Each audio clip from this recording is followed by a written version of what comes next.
Ilabihan ang kalipay sa mga kabanay ug taga-suporta ni Filipino boxer Yumir Felix Marshall sa Zamboanga City sa pagsulod niini sa semifinal sa boxing sa 19th Asian Games nga gipahigayon sa China. Dugay detalye sa report ni Efren Mamak.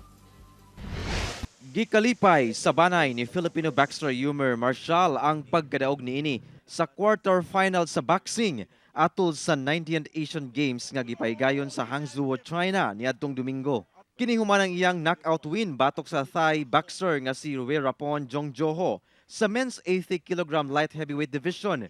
Tungod sa mong kadaugan, sigurado na ang bronze medal alang kang Yumir. Alegre kami. Kaya pwede naman. Sa bronze eh. Sinanteresa lang kami. Cosa pasa con él durante el juego. Kaya akadisumano injured kel. I-opera kel. Matud sa amahan ni Yumir, kinsa mao'y nagatabang sa pag-train kang Yumir sa boxing sugod niya tong 7 anyos pa siya. Proud siya sa kadaugan sa anak. Driver lang yun. Ngayon ko na iliko sa pwede deha. Mga pikura ka ko nila maintain na ka deha ko nila mas kapakilaya. Congrats! Kay Tadala Leonor, tika natin.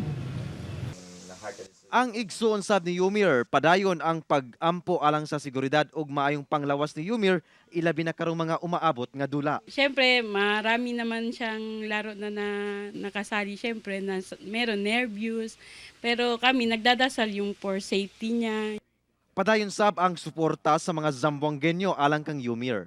Pasalamat lang sa iya ha, kay nakadaog siya, nagsikat ang atong Pilipinas. Congratulations na lang ni Yumir Marshall.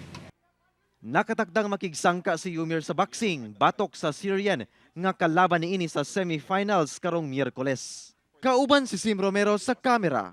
Ako si Efren Mamak para sa At Home with GMA Regional TV.